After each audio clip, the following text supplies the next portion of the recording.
afternoon, everyone. This is Chris on IMTN Worldwide Radio, and this is around the ATL Side Notes.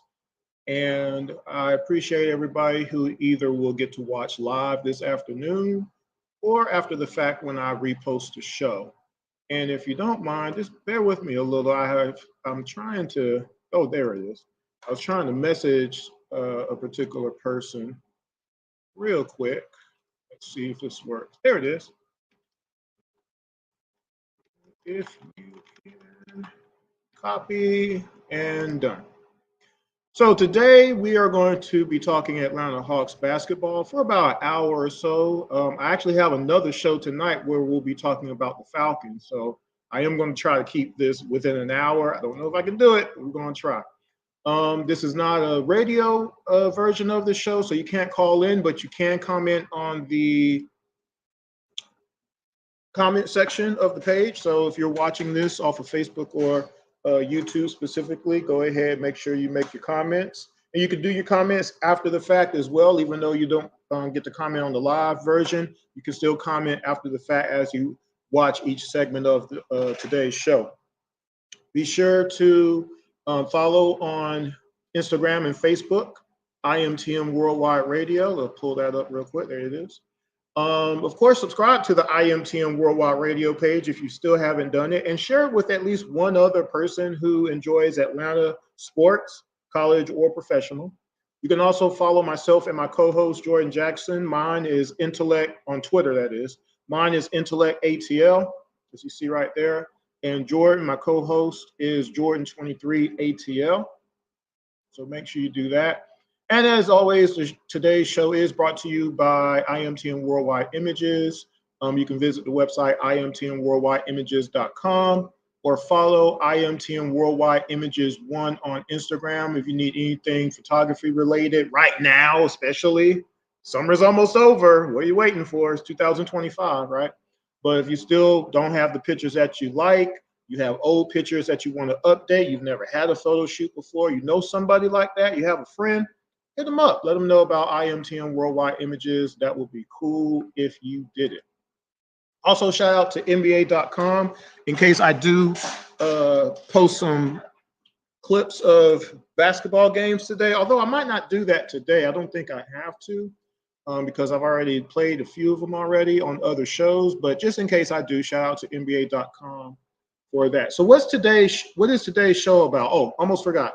Shout out to Atlanta Hawks, Atlanta Hawks Nation, We Talk Hawks TV, basketball, True Hawk Talk, Atlanta Hawks diehard fanatics, and everybody else who's watching on Instagram and Facebook, as far as Facebook groups and things of that nature. So shout out to all of y'all. So what is today's show about? I'm trying to get this cushion right now. So the title was IQ and throwaway players and field goal attempts. Now, the field goal attempts part I'm going to do at the very end is going to be very interesting. So hopefully y'all catch that, those who get to watch. Throwaway players is very specific in regards to the player Dyson Daniels. I'm going to talk about him, but let's start at the very beginning. One of the reasons I did this show this afternoon was to address a post that I saw, and it was regarding IQ and IQ of players, specifically guards, specifically point guards, let's just say it. And there's tiers. And the second tier, you had Tyrese Halliburton. And fourth tier, you had Trae Young. So I was like, that's interesting. Now, if you saw the promo of the show, one of the things that I talked about was narrative. And you know who controls your actual narrative in the city that you're in as the best player of your team? The ownership controls it. The owner of your team controls it. The president of the team, the general manager of the team, the coach of the team. Why do I say that? Because what they say or don't say matters. Because some people don't care about what happens on the field. Some people don't watch no games. They don't listen to the radio. They don't actually check to see the stats sheet or anything. They don't care about none of that. They just go with what is told to them, unfortunately. And that goes into your media as well. ownership could deaden a lot of stuff at the very beginning of controversies and just all kind of wild stuff. But when they go out of their way to not say anything at all, when they go out of their way to be dismissive, when they go out of the way to actually agree with some of the crazy stuff that you hear every day, that's part of it. Now, I'm not saying that you got to be Balmer over there in Clipperland or Cuban over in Dallas. I'm not saying you got to be Pat Riley. I'm not saying you got to be Pop. But when you have somebody who's doing Hall of Fame things, when you have somebody having a Hall of Fame career, you do have a responsibility to say something, to stand on business. That's what they say, right? When you have all these detractors who just say these wild, just erroneous things that make people say, oh, well, he ain't that good. He ain't really that good. No, nobody's doing what he's doing, but he ain't that good. You know, somebody who's scoring 12 points and 4 assists a game is better than him. So that being said, here's what I'm gonna do. Okay. So somebody on that same post said, well, what determines IQ? Because they saw it too. They saw a fourth tier and they saw all these different players. You can go look at it yourself. I'm not going to pull that up. But you look at all these players and y'all saying these players have a better IQ on the floor than Trae Young does, huh? That's interesting. Watch this. So the player that is the active leader in assists per game, first in the NBA, the player who NBA all-time fourth in assists per game, okay? The Atlanta Hawks all-time leader in assists and assists per game. The only one in the last 6 years who's been named to an all-NBA team, an all-star team, okay? Currently, I mentioned the Hawks' all-time leader in assists. He's also third in double-doubles on the team. Also the leader in three-pointers made on the team as well. That's just Atlanta Hawks history, though. Okay. But he's eighth in playoff history all-time in 30-point, 10-assist games. 30 points and 10 assists or more. Only Braun, Harden, and Westbrook in NBA history all-time have more 30-point, 10-assist games than Trae Young. And the only reason that, what's his name? Luka has one more game than Trae right now is because Trae missed 30 games last year.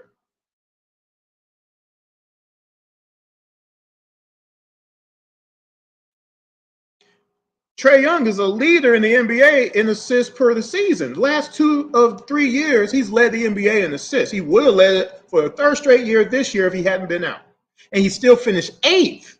He was out 28 games, 30 games, whatever it was. He still finished 8th in assists for the season.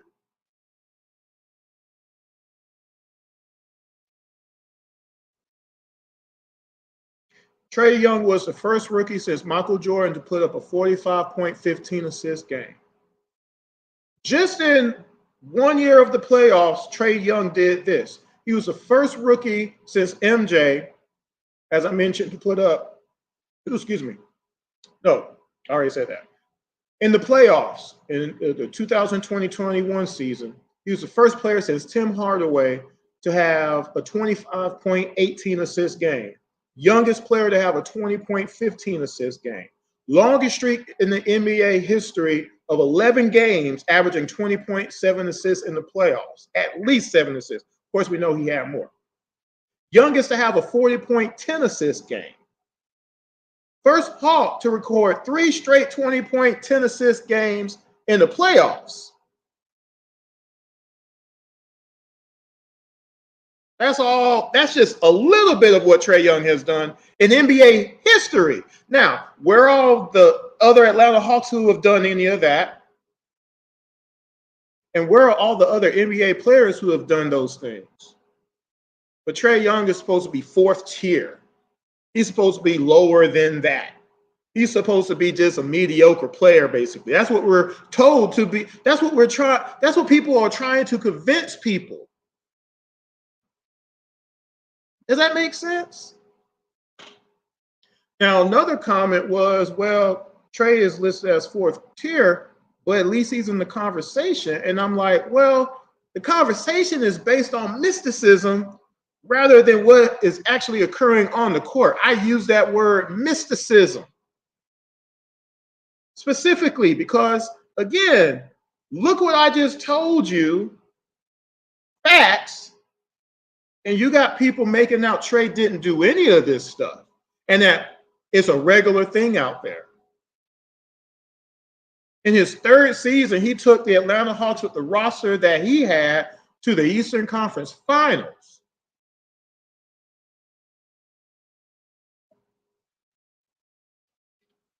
I've done plenty of shows reviewing that roster, been very specific about it.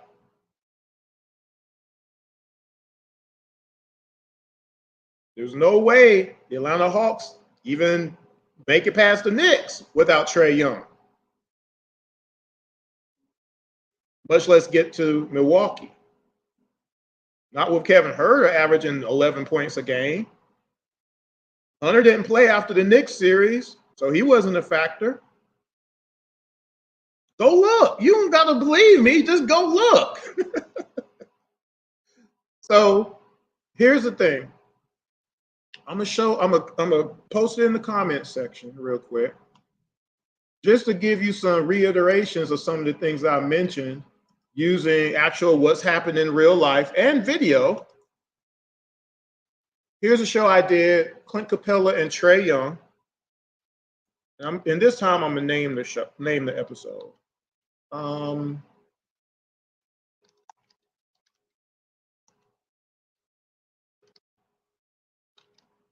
Clint Capella and Trae Young. Did I copy it? Yeah. Well, let me make sure.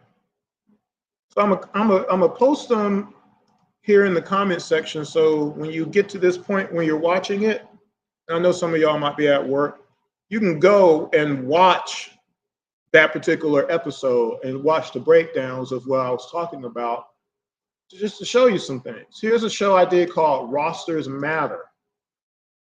I think this will be an important one to watch.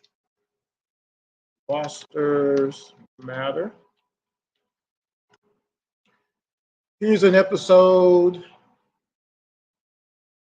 This is actually this episode I'm posting was actually the Bulls playing game review, but the first half of it, I did a thorough breakdown of Trae's career so far as what he's done in the NBA. Okay, so let's see, how should I title this?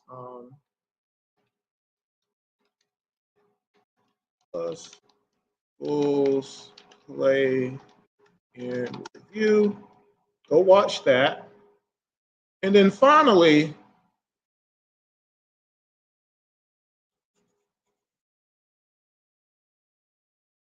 I skipped. I put these in the wrong order. Sorry. Can I delete these? I can. So let's do this. I'm gonna delete all this because I don't like putting up stuff that is incorrect. This is awesome. I get to do this. Okay, that's correct. This is an episode called What's the Point? I really want y'all to watch that one. So what's the point? I knew something didn't look right. I knew something was wrong. All right. Now, Rosters Matter. Here we go. So watch that. Rosters Matter. And basically what these are breakdowns of not just the Hawks, but other teams. I use examples of other teams and what other teams have done over the decades as compared to what the Atlanta Hawks have done. I show an example of, here's what the Atlanta Hawks, after the 60-win season, and look at the roster after that. What did they do? Here's the Hawks going to the Eastern Conference Finals in Trae Young's third season as an NBA player, and look what they do to follow up. As compared to other teams who get to a certain plateau and threshold and they go all out. They do something. They add something. They might not go all out, but doggone it, all of a sudden Cuban has Porzingis there, and then you have Brunson there who comes up in the organization, and then all of a sudden you got Kyrie Irving there, and then you get PJ Washington. You keep doing things to get better. And the Hawks just say, no, we're going to do the opposite. We're going to do it our way and just put people on the floor, random folks, and hope it works out. Here's the last show I'm going to post in the comment section to watch. Breakdown of Bulls play. Well, let me do this. Trae Young's career plus Bulls play in review. Make sure I did copy it and watch that. So these 4 shows right here give some very thorough breakdowns of look at the rest of the league as compared to the Atlanta Hawks and look at what we have done and what we have not done. I also include in there Dominique Wilkins. I pulled a random year of the Atlanta Hawks with Dominique Wilkins to show, look at this team here. Look what they did, but look at who they had to play. Why didn't they go out the next season after getting beat by the eventual world champion Boston Celtics after a 7-game fight to the death? Why didn't they go out and go do more? Why? What is the reason? 12 seasons of having Dominique Wilkins here. And the organization will make people outside of Atlanta believe Dominique wasn't really all that great. Look how long it took for him to get a statue. He ain't all that. He got snubbed for the top 50. Man, they'll eventually do a 75 eventually, right? Where is the hoopla? Where is the fight? Dominique retired top 10 in scoring in NBA history when he retired, and he's still top 15, even now. Hasn't played in forever. He was a dominant scorer. It was Mike and Neek. And we did nothing to help Dominique out, and we're doing the same thing with Trae Young. Same thing. So go watch those episodes because, again, I can't rehash all of them. But, again, narrative is driven by your home team. Your home team. Your home team is driving the narrative. And then, of course, that sprinkles down to the fans. They just hear something, they roll with it. Whether or not it's true or not, they won't even go back and go and look. They won't look at it and be like, I shouldn't even really post this. This is crazy. And they post it anyway. They post it anyway. Stuff that they know is false. They know it's wrong. They know it's false. These media people, they say these things. They don't got no proof. They don't got nothing to go off of. They're just making it up as they go. And there's no retribution after the fact. There are no consequences. That's why I did a show called Journalistic Integrity. Go watch that show on IMT on Worldwide Radio. Subscribe to the page right there. And again, if you get to watch this live, make sure you comment while I'm on. Now, that's one part of the subject that I wanted to do this show. Again, I'm trying to keep this an hour. It's going to be hard for me to do it. Another comment that's online going around right now is that Dyson Daniels, the new Atlanta Hawk, was a throwaway player in the DJ Murray deal, the trade with the New Orleans Pelicans. It's a throwaway player. And we ain't going to really give y'all nothing. We're just going to give y'all Dyson Daniels. Just throw away. Okay. Let's go with that then. Let's go with that. Dyson Daniels. Now, by the way, of course, and I'll go ahead and post it now while I'm thinking about it. I did a Dyson Daniels review in episode 128 of around the ATL. I'll post that now. Episode 128. Great on Dyson. Y'all go watch that. Make sure you watch these shows in the comment section. If you just tuning in, go back and watch why they're in order. Officially now, because I messed up at first. Dyson Daniels, in his second season in the NBA, was a top 10 player in defensive playmaking. He was number one, actually. Second-year players. Number one. Not number 7, not number 10. He was number 1. Defensive playmaking. Making a play on defense. I know that's something that y'all don't know nothing about because we don't do that in Atlanta. We don't do that here, right? But he was number 1. He was a top defensive playmaker in the NBA with 22 minutes or less a game. He was not a starter with the Pelicans last year. He came off the bench. He had some starts, but he was coming off the bench last year in his second season. Okay. By the way, remember, he's just turning 21 this year, going into his third NBA season. Let me get back to this, though. His defensive rating is 110. His defensive rating for 2 years is 110. That's his average right now. That's better than everybody on the Hawks, by far. Okay. Is 110 better than 119, or is it vice versa? I'm just asking. Because to hear people tell it, having a 110 defensive rating all of a sudden don't matter because it don't apply to certain people, but doggone it, DJ Murray had a 119 defensive rating last year. So what does it mean? You can't have something mean something and then don't mean something when it ain't somebody that you like, right? 119 is bad, y'all. Okay? So anyway, he averaged 1.4 steals a game. Now,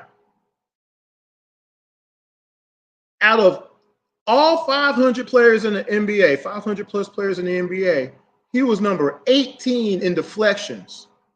He was the 18th player. There was 1, 2, 3, 4, 5, 6, 7, 8. He was number 18 in deflections per game, 22 minutes a game he played.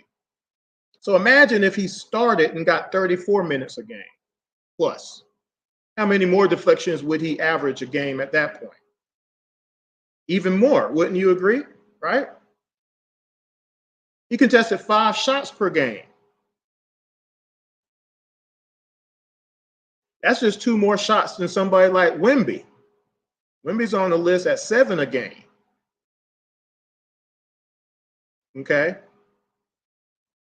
Total-wise, he had 25 blocks. He had 85 steals. He had 174 defensive rebounds.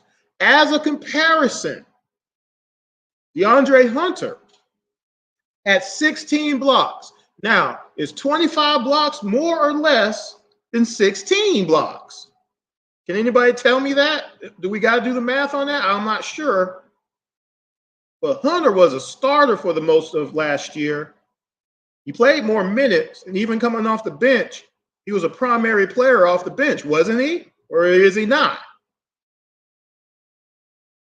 But why does Dyson Daniels have more blocks than DeAndre Hunter? DeAndre Hunter had 40 steals the entire year last year. Dyson Daniels in less minutes had 85. Is 85 more than 40 steals? And why don't that matter to y'all?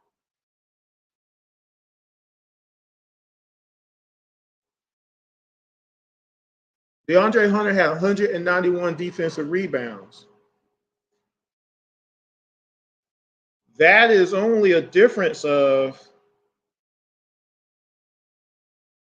17 more rebounds. So you mean to tell me that Dyson Daniels, 22 minutes or less a game, almost had as many rebounds, defensive rebounds, as DeAndre Hunter, who started most of the season, the games he played, and he got 30 minutes a game most nights? I think that means something. Are you a difference maker or not? This young man in Dyson Daniels has proven in his brief NBA career that he is a defensive playmaker. He is a difference maker on defense. In that episode 128 that I showed you the breakdown, one of the videos I think I showed was just him playing defense on a Luka, where in the Western Conference, he played Luka often, not just twice a year. Okay? To continue to try to disparage and demean this young man and saying, oh, well, he can't do nothing. When we saw him on the world stage in the Olympics playing defense too, against the world, it's asinine to me. When I just told you what I just told you. Top defensive playmaker in the NBA as a second-year player. Averaged 1.4 assists, 4 steals a game in his second season. Off the bench. Had 25 blocks off the bench. 85 steals off the bench total. 174 defensive rebounds. And as I mentioned in the other show, these are things that we need because our points in the paint. If you got a player who's on the ball, that means he's staying attached to his man. Right? So now all of a sudden points in the paint go down for a myriad of reasons. One, second chance points go down. Cutting to the basket goes down. Getting backdoored all the time because you're not staying with your man. Your back is turned to your guy. Dyson Daniels don't do that. He stays in front of his man. Block shots should go up with him starting as another person who can block some shots. We were 26 in blocks last year, y'all. So all those layups that we give up all the time, we might not give up as many layups with Dyson Daniels and his 6'8" self out there. That's the shooting guard. Fast break points would go down because, again, he would stay with his man throughout the possession. That ball goes up. Instead of his man getting leaked out, he's going to be with his man on that fast break. Fast break points comes down. We were 28th in fast break points. That's dead last, y'all. And 14 threes being given up every game. Rotations. He rotates. He fights through screens. So now those wide open threes that we like to give up every freaking game, mostly by 3 players, that will come down some because you got somebody who can rotate better than what we've had. All those things matter when you lost 21 games last year by 7 points or less. You gave up 120 points a game while scoring 118. It matters, y'all. We've needed a player like this for a long time. And somebody on Twitter had mentioned, well, do you think he could be like our version of Thabo Sefolosha? I'm like, yeah, for the reasons I just mentioned. But let me get a little bit deeper for y'all, okay? This is going to be, make sure you subscribe to IMTN Worldwide Radio on YouTube, please, to watch Around the ATL. Make sure you share it. Thank you. Let me get a little bit deeper. Now, Dyson Daniels is coming in as a defender right off the bat. That's his job. He's proud of it. He's going to put in effort, okay? He's going to be a real defender at the wing, okay? Well, Chris, he ain't going to score no points. Okay, let's go that route then. First of all, off the bench, he had about 5.8 points a game last year. Wasn't much of a shooter. He's coming off the bench. He was defending.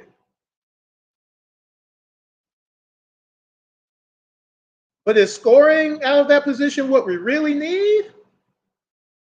Because I remember our shooting guard in 2020, as we went to the Eastern Conference Finals, averaged 12 points a freaking game. Sometimes.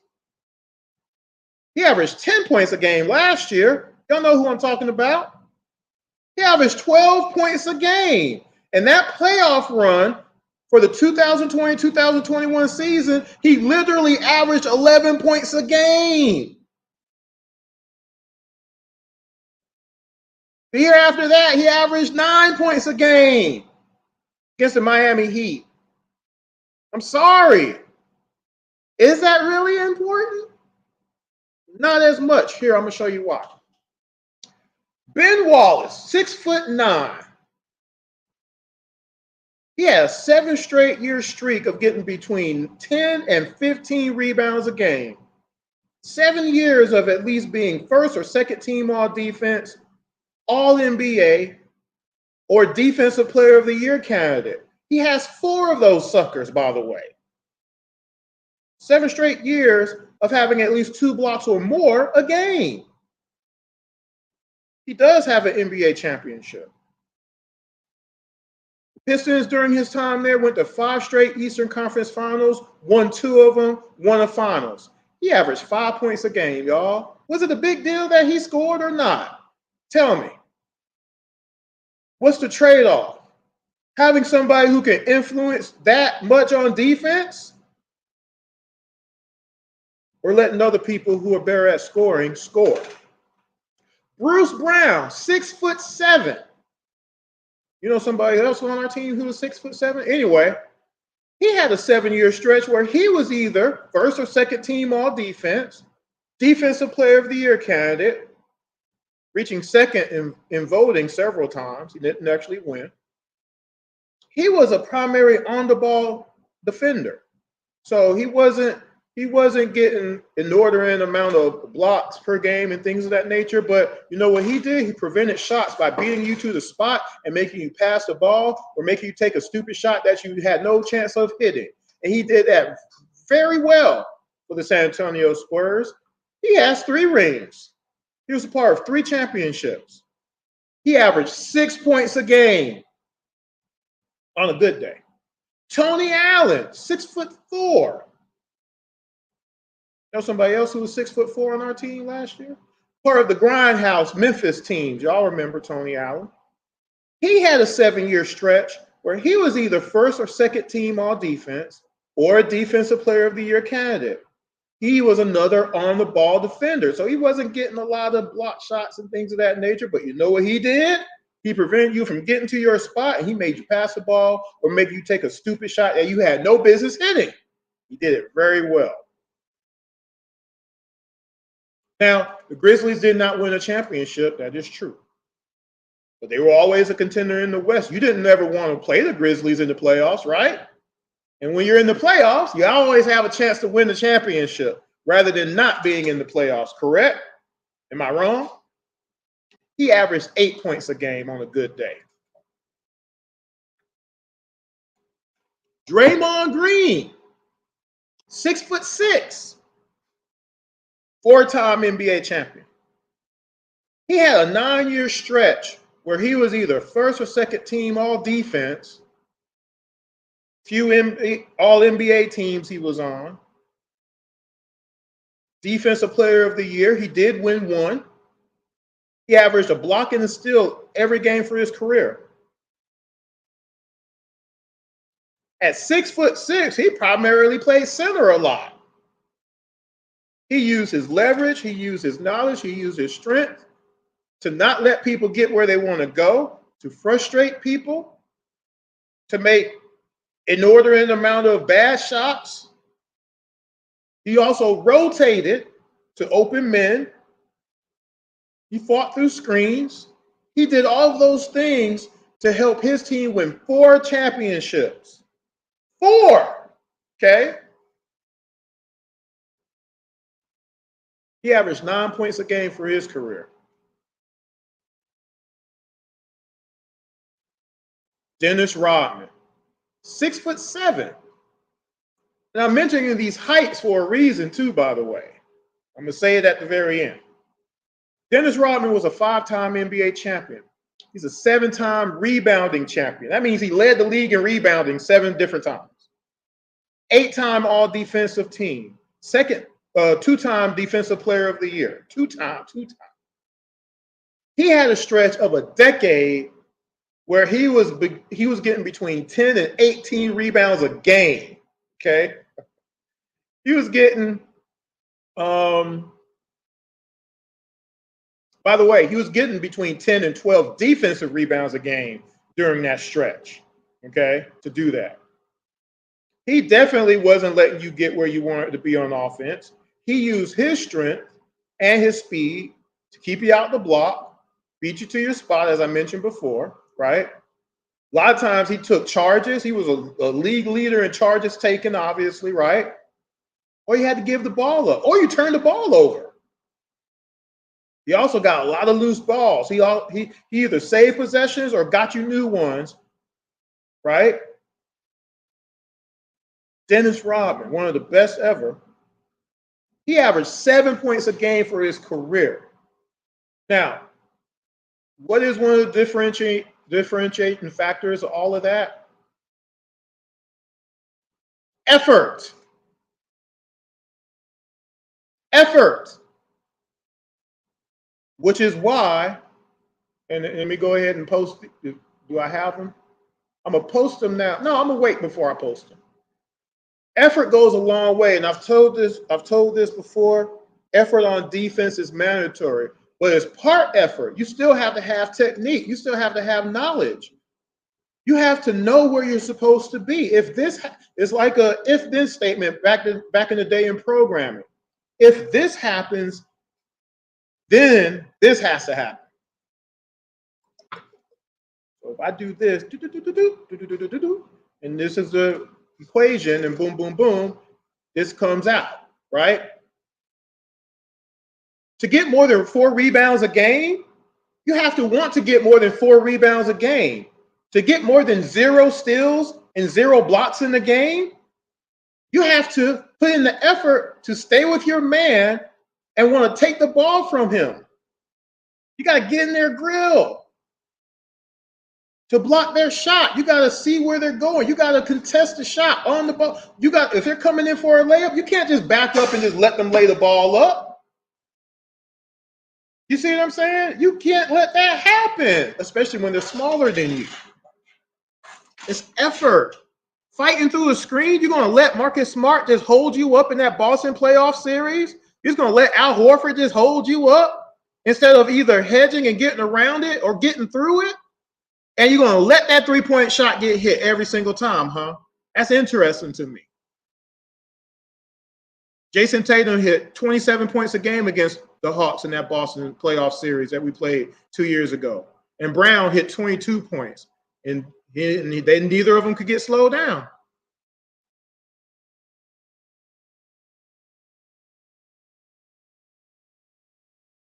So let me get to my last point. The Hawks have to become a defensive team to compete. We've played around with it for 6 seasons now and not addressing it until a little bit now. We continue to watch us give up 53 or more points in the paint each night. There are games where the Hawks gave up 70 points, 80 points in an NBA game in the paint, just in the paint. Okay. 28 fast break points? How? 18 threes, 23 threes in a ball game, and you think you're going to win that game? No. And nobody from the bench says nothing. Nobody. Just what? We're just going to shrug our shoulders and be like, let's give up 18 threes in 3 straight games. That happened, by the way. I've shown y'all those 3 games. Go back and watch the reviews that I've shown y'all. You'll see Dallas, you'll see Denver, and you see the Miami Heat games. The Hawks gave up 18, 23, and 18 threes in 3 straight games right there. The last game of the season, we gave up 80 points in the paint to the Indiana Pacers. And then in the play-in game against the Bulls, we gave up 72. Whose fault is that, y'all? Go watch. I'll let you make up your own mind. Once you watch the game, I'll give you shot for shot how the other team scored. Go watch for yourself, though. So I'm telling you all this again because the Hawks have to become more defensive, and having at least one player wanting to play defense is going to help. That's in Dyson Daniels. So is he a throwaway player? No is the answer. Okay. When you have wing players, they have to choose to play defense. They have to choose to be a 3-and-D wing. You can't be a 3-and-D wing if you don't play defense, people. Does that make sense? I need somebody to tell me if that makes sense or not. And again, to continue to believe that Trae Young is the reason that people can't play defense, You can't excuse the 28 games he didn't play. I don't care about the games he did play, but let's watch the games he didn't play, because then there should be no excuse if that's the excuse. I can't play defense because Trae Young is in the game. He's stopping me from playing defense because I got to go help him out. That's just not true. I've showed you that in the games he did play in so far. But especially the games he didn't play. Why is Kyrie Irving backing down DJ Murray if Trae ain't in the game? Who's helping who? Why does Malachi Flynn have 50 points in an NBA game? He averaged 8 points for the regular season. He dropped 50 on the Hawks? How is that possible? 50? That's absurd.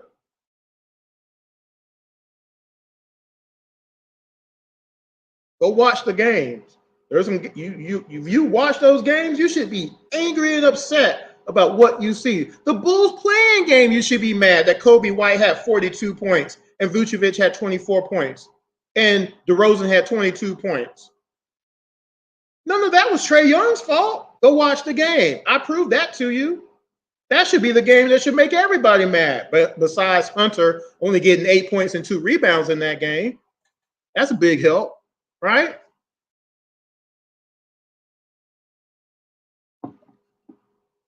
Dyson is 21 years old, wanting to play defense. We're combining him with Zach Ricochet, who's also another player that has some size and wingspan. It looks like he's been working out, bulking up. You put those young guys out there who can move their feet, rotate, get back on defense, block a couple of shots every now and again, get some extra rebounds because of effort. The stuff that made us bad last year will go down. 118 points a game will be plenty if we're not giving up 120 points a game every freaking night. That changes your win-loss total by like 10 games. Again, we lost 21 games by 7 points or less. We just give up 8 less points a game. Just half of those 21 games. That's 10 more. We win 46 games last year, y'all. You see my point? Do you not care about all the threes that we gave up each game by the same people? And it wasn't Trae Young for each of them? You go watch those reviews. I show you who. You'll see for yourself why things have to change on the starting lineup side. Along with JJ as well. JJ and O. Again, more players that can rotate quicker. They actually will contest more shots. Again, Clint Capella don't want to contest no threes. There's games he gives up 4, 5, 6 3-pointers in a game, y'all. That's too many points. Just because he don't want to come out the paint? He don't want to come out the paint. Is that acceptable to you all the time, is it? I'm going way over time. Anyway, last section of this show. Last segment of the show, I should say. I want to do something a little different. On the promo of the show, I say field goal attempts. Okay? So I'm going to give you some numbers, and I'm going to let you just hear it, and then I'm going to tell you who these numbers go to, and I'm going to ask a question. Okay? So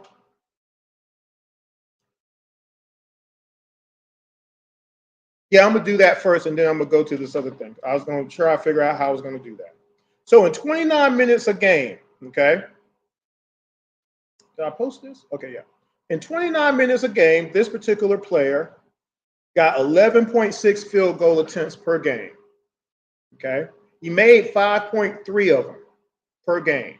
So that's 46% from the floor, okay? 4.5 threes a game, made 2.1 for 36% from the floor, okay? 3.4 free throw attempts, 2.9 made for 84%. 0.5 offensive rebounds, 3.4 defensive rebounds, 3.9 rebounds total per game. 1.5 assists per game, 0.7 steals per game, 0.3 blocks per game, for an average of 15.6 points per game last season, 29 minutes a game. Now here's another player. This player played a few more minutes a game, 34 minutes rather than 29. This player had 13.2 field goal attempts a game, so about 2 more field goal attempts a game, 2.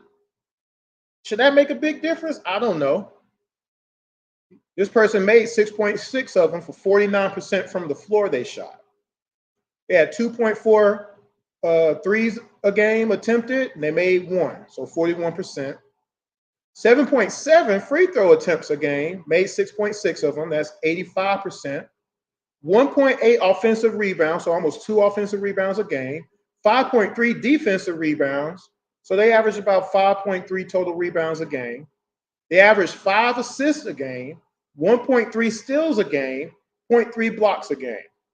Who are these players? Now, some of you might have a good guess on the first player, but you probably don't know who the second player is. Okay? And I picked that second player for a particular reason. So who's the first player? First player is DeAndre Hunter. DeAndre Hunter, on 11 field goals a night, made 5 of them to average 15 a game. So I'm going to ask the magic question. There's a reason he couldn't hit 7 of those suckers? 8 of them at least, maybe even. And here's why I say that, because he's capable of doing it.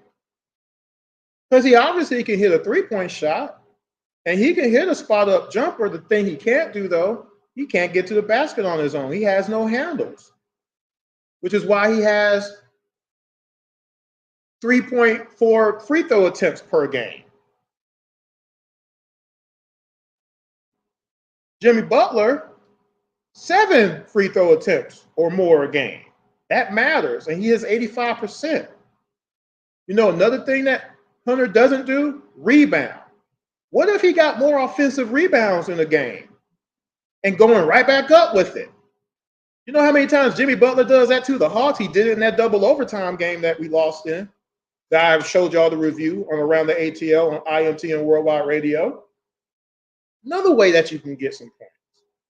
Getting some loose balls, getting some more possessions, defensive rebounds, concluding possessions for the other team, bringing the ball up, fast breaks.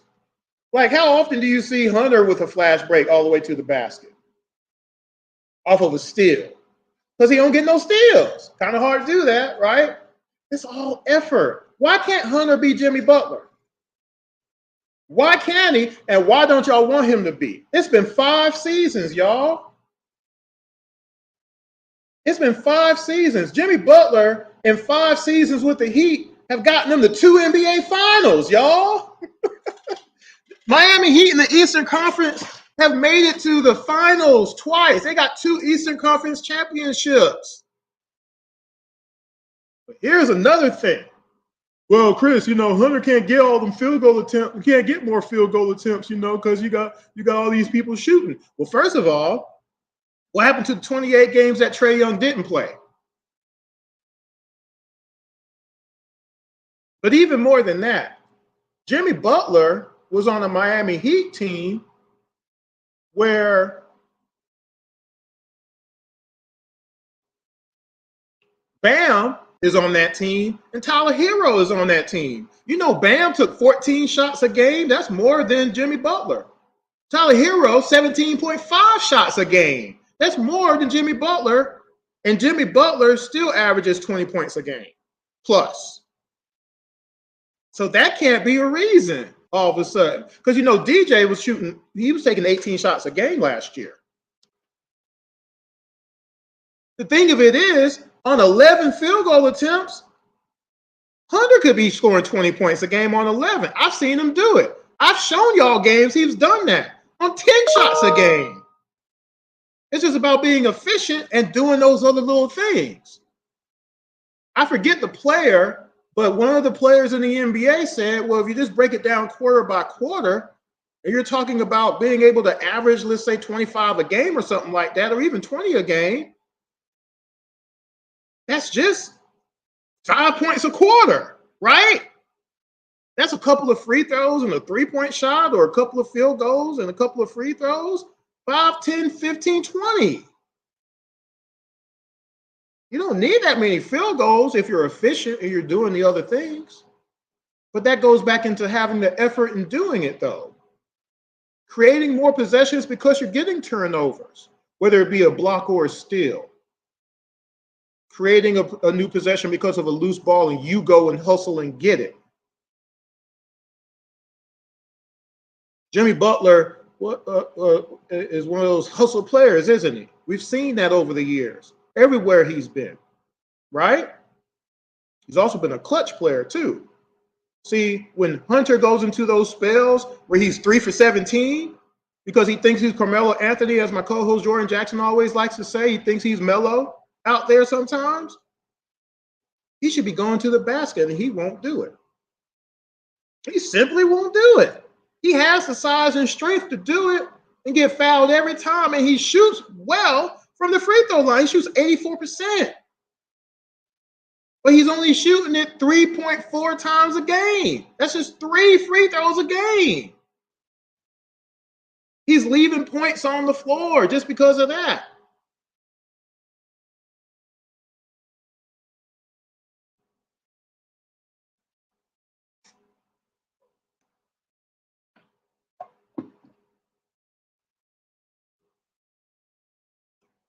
Here is the show that I did. I did 2 shows. Can I copy these? Let me see if I can copy both of these at the same time. I don't think I can. Let me try. I did 2 shows on Hunter. One was called False Expectations, and the other one was Why Don't You Want the Best from a Player? Go watch those.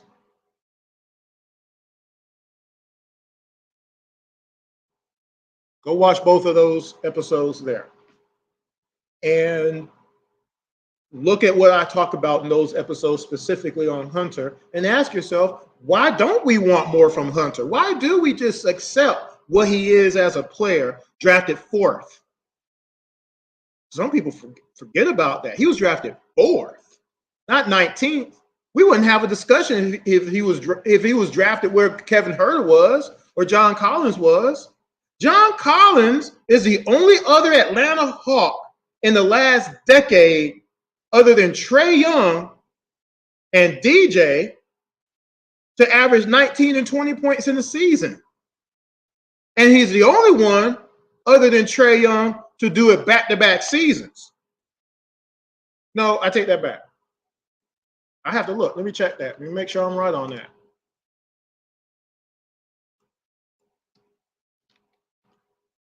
Come on. What is this?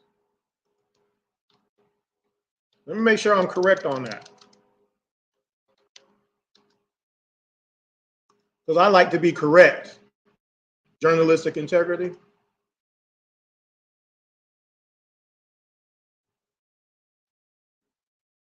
No, and DJ. DJ did it twice. So there's only two players other than Trae Young in the last decade plus of Hawks basketball that has averaged 19 and 20 points a game in back-to-back seasons.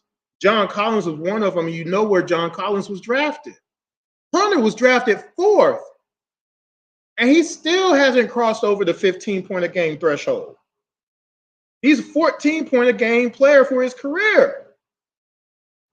Why do y'all not care about that? That's strange to me.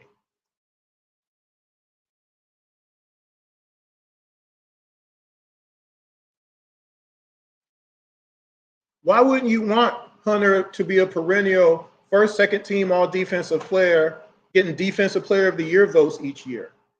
Why isn't Hunter a league leader in deflections, steals every year, charges taken? Trae Young is in the top of that category and charges taken in the NBA. Why isn't Hunter? Trae gets a steal plus every game. Why isn't Hunter doing that? Hunter should be a team leader in block shots. He's not. He's a small forward. He don't score enough to negate it either. 15 points, 25 points, 22 points, somewhere in there. But he ain't doing that. He's getting 15, and then not all the time. He averaged 15 a game, but many times he's scoring much less than that. Y'all know that. He scored 8 points in a play-in game. And then the other part of that is his availability, which is the other reason I say he shouldn't start.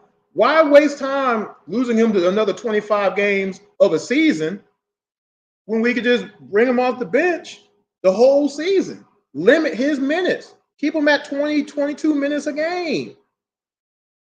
Let him play against a second-tier team, since we're talking about tiers, right? It's a punk move to keep complaining that Hunter and trying to defend him because you say that Trae Young is hindering him from doing his job of playing defense. Because that's just a lie. It's just a lie. It's a bold-faced lie. Actually, I'm on time. I'm just now seeing the clock. That's a bold-faced lie. And it's ridiculous, and it's a punk move to keep saying it.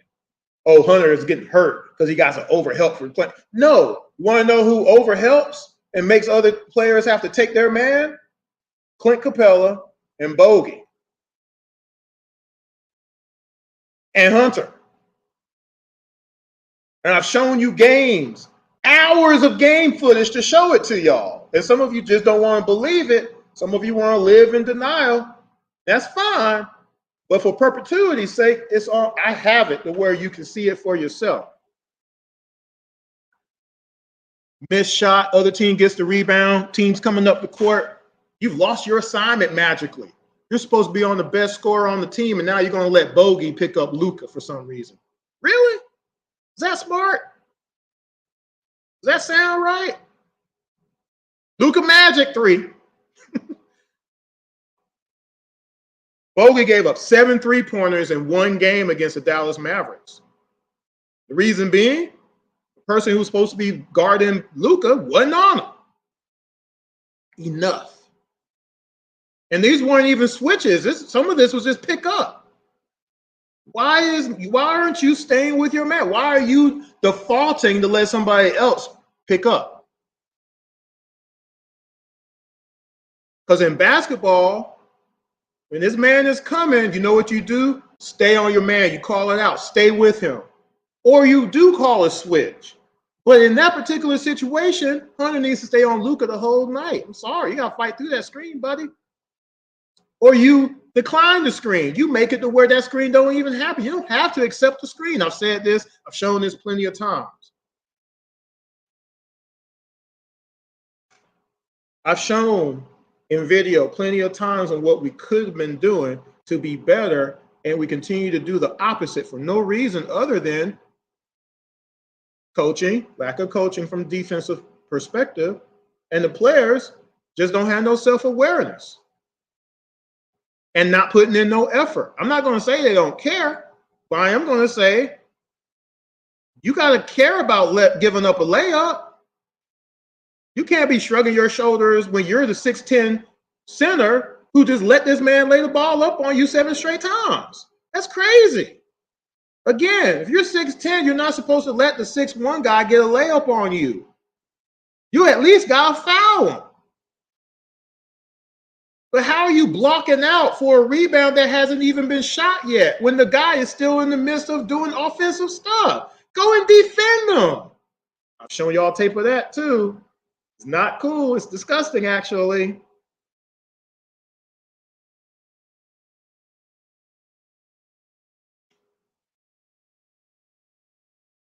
I want y'all to go back and watch all those shows I posted in the comment section if you get a chance, and you come up with your own determination. What do you think after you watch all of that tape, all of that game for all those breakdowns, all of the rosters that I've shown y'all over the years for the Atlanta Hawks? Look at what we've had on the roster: 2018, 2019, 2020, 2021, 2022, 2023, and then compare it to the rest of the league. I did that for y'all. I helped you out. And I have another episode coming. It's kind of crazy, but I have another episode coming where I'm going to do something even more dynamic. It's just taking me a little time to put it together, mostly because I'm doing 2 shows today. I got a show tonight. If you're a Falcons fan, make sure you tune in later tonight at 10 o'clock. So that being said, I actually kept it to about an hour or so, hour and 2 minutes so far. So I'm going to get off of here for now. please do me the favor, subscribe to IMTN Worldwide Radio on YouTube. Just go to YouTube and type in IMTN Worldwide Radio, hit subscribe, hit the notification button so that way you know when the next show is. I really appreciate the support. I do see that people do go and watch the show after they get off of work or wherever they're going and everything, so I do appreciate that. Tonight, again, I'll be on the show to do some Falcons talk. First game of the season is this Sunday. So myself and possibly Jordan Jackson will be joining me. Can't promise it, but he might tap in. So if you miss Jordan, make sure you call in because there will be a call-in show tonight as well. Don't forget about that. So that should be fun. I'm still working on some of the other games. I'm still working on the 2023 review. I'm just way behind on some stuff. Some things have happened and kind of put me behind a little bit. But it takes a long time to put shot for shot. I mean, some of these games there's a lot of shots that we've given up. And it takes a long time to compile all that and put it in a format that is understandable and enjoyable and everything. But I do it because I care, and I just want to see the team win. I just want everybody to see that we have a viable team, and we need to give more credit to where credit is due rather than disparaging one of the best players in the NBA to make yourself feel good. I just don't think that's right. I just don't think that is right. Again, Trae Young is not the best defender on the team, but he's not the worst. He's not the worst. He is not the worst. I've shown y'all hours of game film to show y'all that. Giving up 50 points to Malachi Flynn with Trae not on the floor should tell you that. That was a horrid game, y'all. What he was doing out there to the Atlanta Hawks with DJ and Hunter and Clint on the floor. Those are supposed to be our best defenders. So go through what I just talked about in this show and think about it. Let me know what you think in the comment section. I posted up the shows according to the segments there. Go check that out and get out of here for now. Please, one more time, subscribe to the IMTN Worldwide Radio page. Take a couple of seconds and do that. Hit the notification button and share it with one other person who's an Atlanta fan, whether it be Hawks, Braves, Falcons, Dream, United, the new Atlanta volleyball team, UGA, Georgia Tech, Albany State, Georgia State, whoever it might be in the state of Georgia. We talk Georgia and Atlanta sports. So if you enjoy that and you enjoy talking in a way that's intelligent and not just saying stuff for the sake of saying it, that's my show. I'm never going to make up stuff. I'm never going to just do like a particular person on ESPN and just throw stuff out there and hope it sticks and not retract anything, knowing it ain't true. It's never going to be me. Okay? So if you enjoy that part of it, definitely tune in. Hopefully you do. But I like to show proof, which is why you see the shows posted there in the comment section to go over some of the stuff that I've already gone over a period of time to show y'all verbatim and using game footage and using historical activity of the Atlanta Hawks over the years to show y'all what I'm talking about, to explain myself. All right. So go and check out everything, but hopefully y'all enjoyed this particular show. I will be on later on tonight at 10. Check that out. I'll have my Falcons hat on because I'll be switching over to the Falcons. So until then, y'all take care. Until next time, peace.